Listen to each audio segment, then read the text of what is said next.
اور اسی طرح ان سے ایک موقع پر کچھ لوگوں نے آ کر بات کی، یہ بھی امام زین العابدین ہی ہیں، اور امام باقر نے بیان فرمایا کہ کچھ لوگ آئے اور انہوں نے آ کر، یہ کوفے سے آئے تھے، عراق سے آئے تھے، اور انہوں نے آ کر کے شیخین کریمین کے بارے میں لب کشائی کی، یعنی حضرت ابوبکر صدیق، حضرت عمر فاروق رضی اللہ عنہ کے بارے میں۔ پھر انہوں نے حضرت عثمان رضی اللہ عنہ کے بارے میں لب کشائی کی اور برا بھلا کہنے لگے ان تمام بزرگوں کو، تو حضرت امام زین العابدین نے ان کو خاموش کر دیا اور فرمایا تم مجھے یہ بتاؤ، انتم من الفقراء المہاجرین، کیا تم فقراء مہاجرین سے ہو، پہلے طبقے سے؟ کرنا ہی۔ انتم من الذین تبوؤا الدار والایمان، کیا تم ان لوگوں میں سے ہو جنہوں نے مدد کی تھی ان کی، یعنی انصار میں سے؟ کرنا ہی۔ تو فرمایا جب تم ان دونوں میں سے نہیں ہو اور یقیناً نہیں ہو تو انا اشہد، میں اب گواہی دیتا ہوں کہ جب تم ان دونوں میں سے نہیں ہو تو تم پھر ان میں سے بھی نہیں ہو جو تیسرے نمبر پر بیان ہوئے ہیں۔ وہ کون؟ جن کے لیے اللہ نے فرمایا کہ وہ دعا کرتے ہیں، اس لیے کہ تم ان کی شان میں گستاخی کر رہے ہو، تو میں گواہی دیتا ہوں کہ انتم لستم من الذین یقولون ربنا اغفر لنا، تم ان لوگوں میں سے بھی نہیں ہو جن کے لیے رب نے فرمایا ہے کہ وہ یہ کہتے ہیں، دعا کرتے ہیں، ان کے بارے میں اچھا عقیدہ رکھتے ہیں، تو ان میں سے بھی تم نہیں ہو۔ فرمایا میں گواہی دیتا ہوں تم نہیں، تم ان کی شان میں گستاخی کر رہے ہو، تم اس میں سے بھی نکل گئے، امت کے جو اخیار ہیں ان میں سے بھی نکل گئے۔ انہوں نے فرمایا قوموا، کھڑے ہو جاؤ، میرے پاس بیٹھنے کی ضرورت نہیں، کھڑے ہو جاؤ۔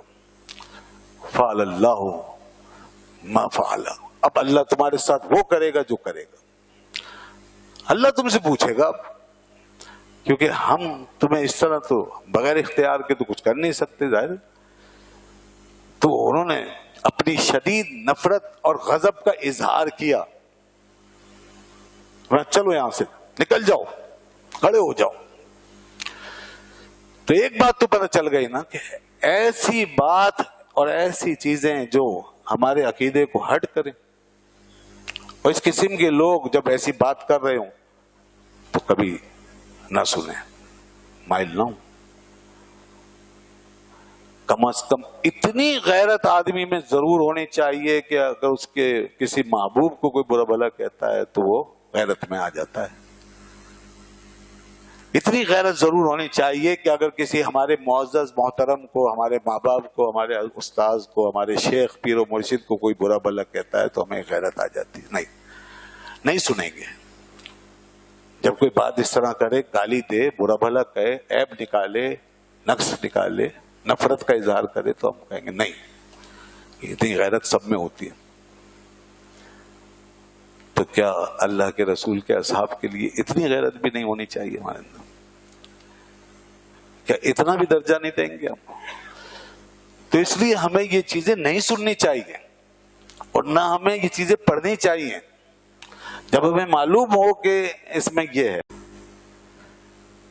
ہمیں اپنے عقیدے کی حفاظت کرنی ہے، اس لیے رسول اللہ صلی اللہ علیہ وسلم فرمایا اذا رأیتم الذین یسبون اصحابی فقولوا لعنت اللہ علی شرکم، کہ جب تم یہ دیکھو، کسی ایسے شخص کو دیکھو، ایسے لوگوں کو دیکھو کہ جو میرے اصحاب پر لعن طعن کریں، ان کے لیے گالم گلوچ کریں، ان کی بے ادبی کریں، تو تم ایک ہی بات کہو، تمہارے شر پر اللہ کی لعنت، تمہارے شر پر اللہ کی لعنت۔ بالکل الگ ہو جائیں، نہیں ہم نہیں سن سکتے۔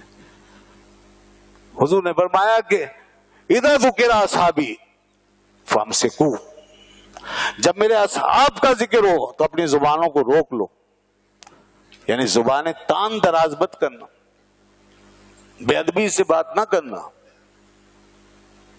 فرمایا اکرموا اصحابی، اکرموا اصحابی، میرے صحابہ کا اکرام کرو، لوگوں میرے صحابہ کا اکرام کرو، کیونکہ یہ جو ہیں فإنہم خیارکم، یہ تمہارے اندر بہترین لوگ ہیں، ان سے بہتر کوئی ہو ہی نہیں سکتا. یہ صاف حدیث میں فرما دیا، یہ بہترین لوگ ہیں. کیوں بہترین ہیں؟ اس لیے کہ ان کی صحبت بہترین تھی، اس لیے کہ جن ہاتھوں سے تیار ہوئے ان سے ہاتھوں سے بہتر کوئی ہاتھ نہیں ہو سکتے. اس لیے کہ اس رسول نے بنایا ہے ان کو، اس رسول نے پڑھایا ہے جو اللہ سے پڑھ کر آئے ہیں، جن کو اللہ نے سکھایا ہے، اس اخلاق کے اندر بیٹھے ہیں جو اللہ نے عطا فرمایا تھا. وہ اخلاق انہوں نے دیکھا، وہ کردار دیکھا ہے، وہ صحبت اٹھائی. اب یہ بہتر نہیں ہوں گے تو پھر کون بہتر ہوگا؟ فرمایا فَإِنَّهُمْ خِيَارُكُمْ، وہ تم میں بہترین لوگ. اور سب سے بہتر فرمایا تم میں وہ ہے جو میرے زمانے میں، پھر اس کے بعد وہ ہے ثُمَّ الَّذِينَ يَلُونَهُمْ جو ان کے بعد ہے، پھر اس کے بعد ثُمَّ الَّذِينَ يَلُونَهُمْ جو ان کے بعد. صحابہ کی تو بڑی شان ہے، حضور نے تو صحابہ سے ملے ہوئے دور کو بھی بہترین قرار دے دیا. صحابہ کی تو بڑی شان ہے. فرمایا جو ان سے ملے ہوئے ہیں وہ بھی بہتر ہیں، اور جو ان سے ملے ہوئے ہیں، اور آگے بڑھا دیا جو ان سے ملے ہوئے ہیں وہ بھی بہترین. اور ترمذی شریف میں حدیث آئی لا تمس النار مسلما رآنی اور رآ من رآنی. فرمایا آگ نہیں چھوئے گی اس مسلمان کو جس نے میری زیارت کر لی ہے. لا تمس النار مسلما رآنی، جس نے مجھے دیکھ لیا ہے. اور اس کو کیا چھوئے گی؟ آگ تو اس کو بھی نہیں چھوئے گی جس نے اس کو دیکھ لیا. سبحان اللہ. جس نے ان کو مان لیا ہے، ان کو دیکھا ہے، مانا ہے، محبت کی ان سے، وہ سب آ گئے نا. اس میں تابعین جتنے ان کی بھی گارنٹی آ گئی. جو تابعین ایسے تھے جو اس راستے پر تھے، جو ہمارے اسلاف ہیں. تو اس لیے دیکھیں یہ سب حدیث فرمایا اللہ اللہ فی اصحابی، یہ متفق علیہ حدیث ہے بخاری میں اور مسلم میں. اللہ اللہ فی اصحابی، میرے صحابہ کے بارے میں اللہ سے ڈرو. 2 دفعہ فرمایا میرے صحابہ کے بارے میں اللہ سے ڈرو. لا تتخذوهم غرضا من بعدی، ان کو میرے بعد ہدف تنقید نہ بنانا، میرے بعد ان کو اپنی تنقید کا نشانہ نہ بنانا. میرے صحابہ کے بارے میں اللہ سے ڈرو. یہ کیوں ڈرایا جا رہا ہے؟ اور صاف فرما دیا ان کو دیکھو تم اپنا تنقید کا نشانہ نہ بنانا ہے، ان کے اوپر سب و شتم نہ کرنا، تان نہ کرنا. فرمایا ومن احبہم فبحبی احبہم، جس نے میرے اصحاب سے محبت کی اس نے میری محبت کی وجہ سے ان سے محبت کی. تو جس کے دل میں رسول اللہ کی محبت ہے وہ رسول اللہ کے اصحاب سے ضرور محبت کرے گا.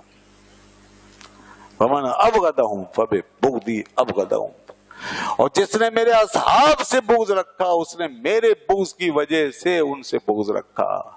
یعنی وہ رسول اللہ سے بھی بغض رکھے گا. یہ ہو نہیں سکتا کہ اصحاب سے بغض رکھے اور عشق رسول کا دعویٰ کرتا پھرے، رسول کی بات کرے اور بڑی محبت دکھائے.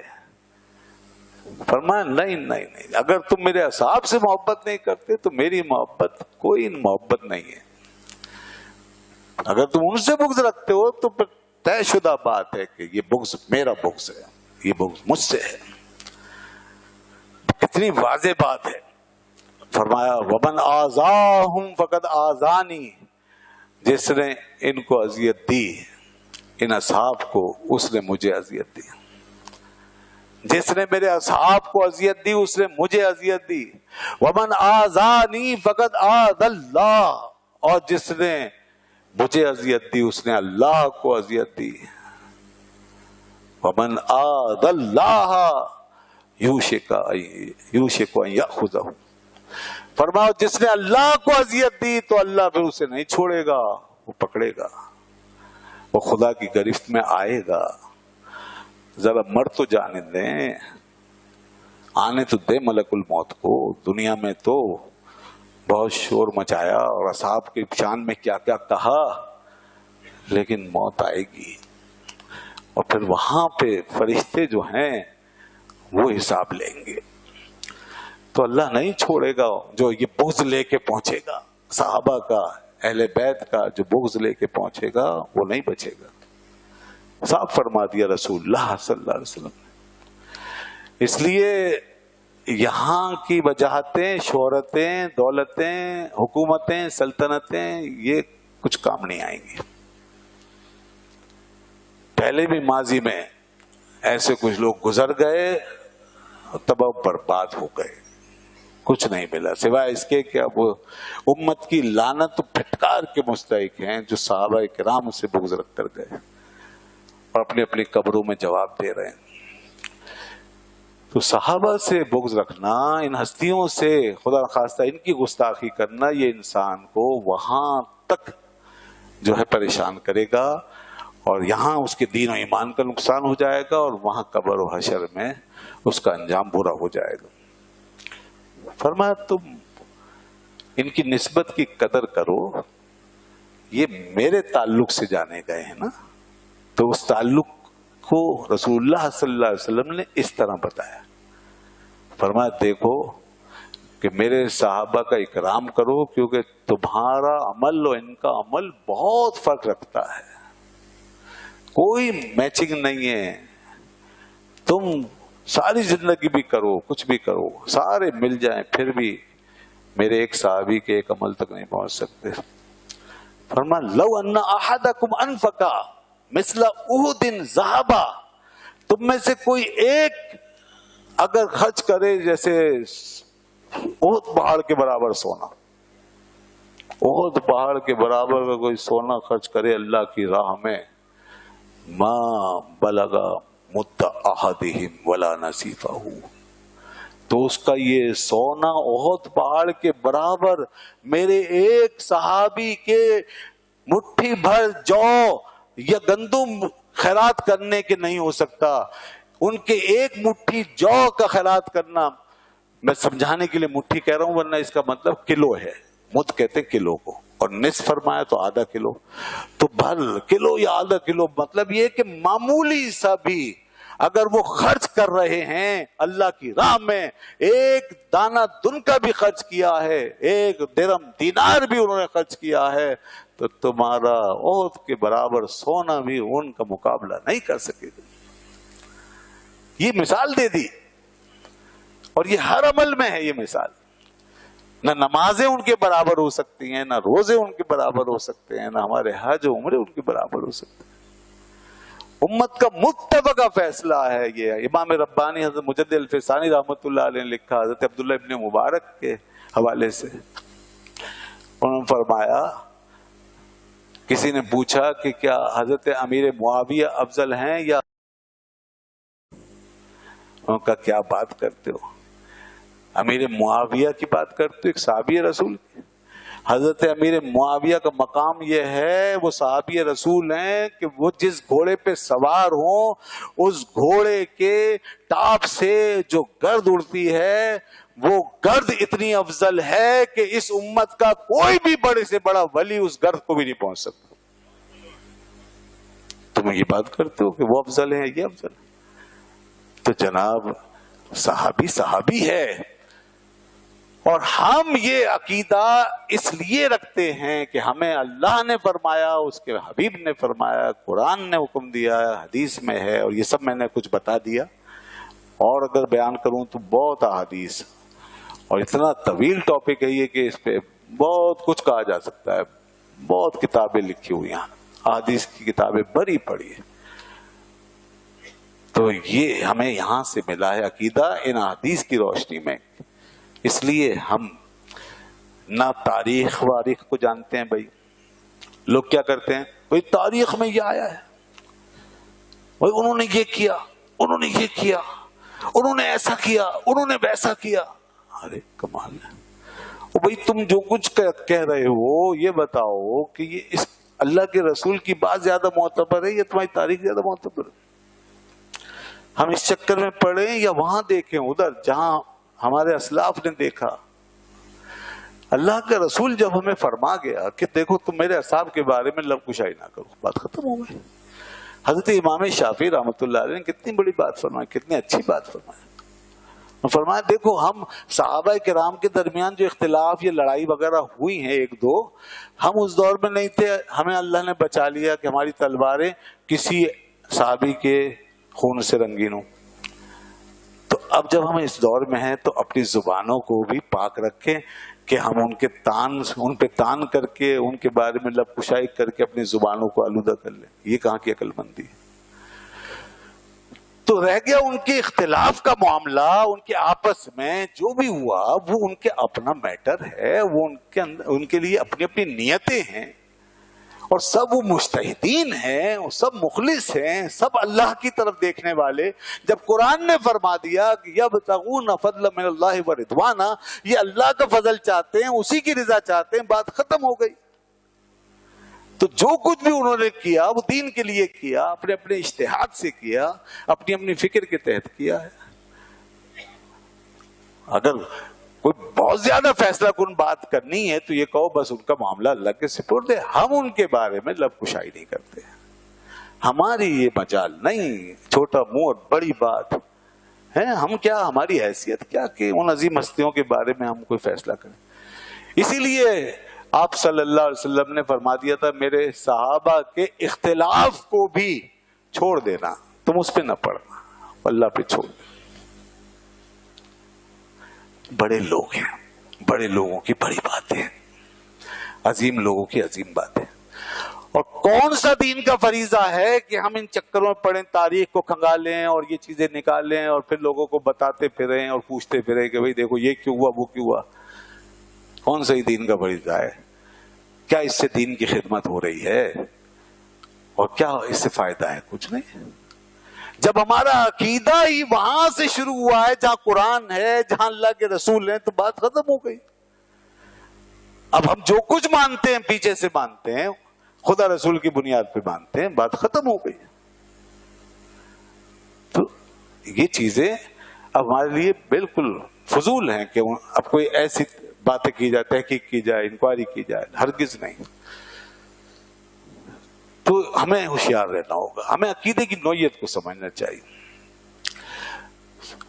ہم کسی بھی ایسے شخص جو اس طرح کے جزیات میں لے کے اترے ہمیں اور آگے کی منزلوں میں ہمیں اتارنا چاہے تو ہم ان سے پوچھتے ہیں پہلے پیچھے آؤ، تم اللہ کو مانتے ہو؟ تم قرآن کو مانتے ہو؟ میں مانتا ہوں۔ تم رسول اللہ کو مانتے ہو؟ تو اللہ اس کے رسول نے کیا فرمایا؟ تو جو فرمایا وہ لے لو، اگر مانتے ہو تو لے لو، ختم بات، کلوز ہو گیا چیپٹر۔ اس کو عقیدہ کہتے ہیں۔ اگر تم نہیں مانتے تو بات کرو، پھر ہم تمہیں وہاں سمجھائیں گے کہ آؤ پہلے خدا کو مانو، آؤ پہلے یہ مانو کہ یہ قرآن حق ہے۔ جس طرح ہم ایک یہودی سے بات کرتے، ایک عیسائی سے بات کرتے، کسی غیر مسلم سے بات کرتے ہیں تو وہاں سے چلتے ہیں۔ اب وہ لے کے آ جائے نیچے والی باتیں، کوئی تاریخ کی باتیں، ہم کہیں گے بھائی یہ کوئی ایسی بات نہیں ہے، آپ اس پہ نہ اٹکے، اب پیچھے چلے، پہلے اصل کو مانیں۔ تو جب خدا اور اس کے رسول کو مان لیا بات ختم ہو گئی۔ یہاں تک کہ اگر کوئی بات دین کے باتوں میں سے کوئی بات سمجھ میں نہ بھی آئے تو ایمان کا تقاضا یہ ہے کہ جو ثابت ہے مان لو، جو فرمایا گیا ہے مان لو۔ اب یہ بات سمجھ میں آئی ہے آج تک ہماری کہ مغرب کی نماز میں اور عشاء کی نماز میں اور فجر کی نماز میں قرات اور تلاوت زور سے کیوں ہوتی ہے، اور ظہر کی نماز میں اور عصر کی نماز میں آہستہ کیوں ہوتی ہے، اور جمعے میں پھر زور سے کیوں ہوتی ہے؟ یہ سمجھ میں آئی بات؟ لیکن نہیں مانیں گے، مان لیا، پوری دنیا چل رہی ہے، کون عقل لڑائے گا اب اس کے اندر؟ تو اس لیے دین اپنے عقائد میں جہاں ایک دفعہ ثابت ہو گیا، جو چیز عقیدہ بن گئی وہاں بات ختم ہو گئی۔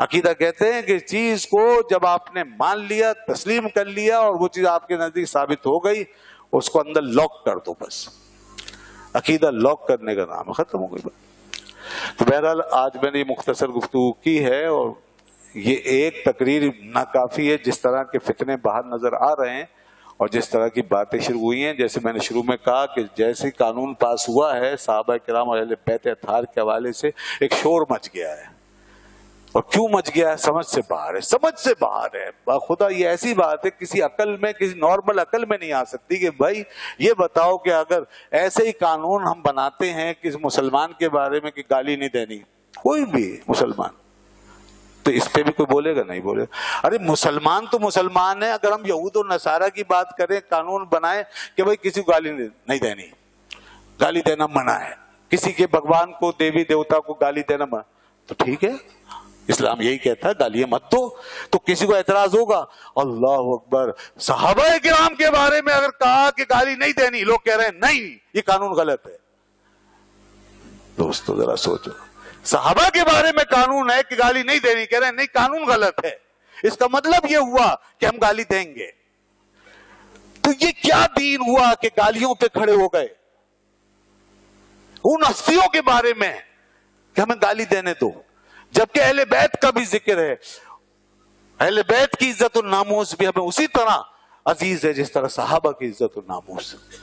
نہ ادھر ہم گالی کے قائل، نہ ادھر، نہ ادھر زبان تان دراز کر سکتے، نہ ادھر، دونوں کے بارے میں. تو اگر اہل بیت اطہار سے سچا تعلق ہے تو یہ دیکھ کر کے اہل بیت اطہار کے لیے بھی قانون بنا ہے، ہمیں خوش ہو جانا چاہیے. لیکن نہیں، ہم تو کھڑے کسی اور چیز پر ہیں، اس پر نہیں کھڑے اہل بیت کی محبت پر.